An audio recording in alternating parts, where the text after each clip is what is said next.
Emri Sreçko Spasiqi të dielën do të figurojë në flet votime, ndonse i njëjti nuk është më në garë për të marrë udhëheqjen e komunës së Kllokotit.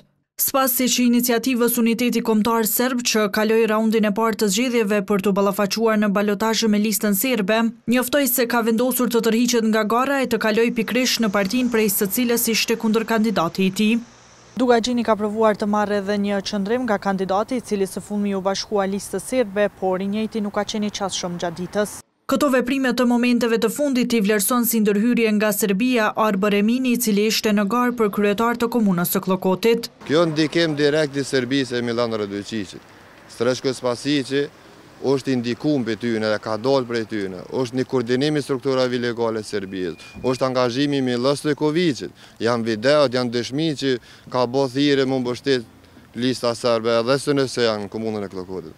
Ka qenë një organizim e ndërhyrje edhe zyret për Kosovë. A i thot se KQZ-ja duhet të ndërmarrë veprime për Spasiqin. Tash nuk është demokraci, nuk është ballotazh me një kandidat.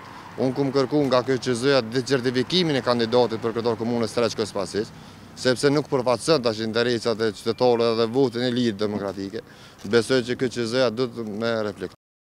Por tërheqja e Spasiqit nuk do të ndikojë në organizimin e raundit të dytë të zgjedhjeve, sepse KQZ-ja i konfirmoi Dugagjinit se afati për këtë ishte 2 shtatori. Spasiq në të kaluarën ka qenë kryetari komunës së Kllokotit nga radhët e listës serbe, por ishte larguar nga kjo parti më 2017. Sipas rezultateve të KQZ-s në raundin e parë në Klllokot, Božidar Dejanović fitoi 893 vota apo 41.38% të votave, ndërkaq që Sreçko Spasiq 674 vota apo 31.23%.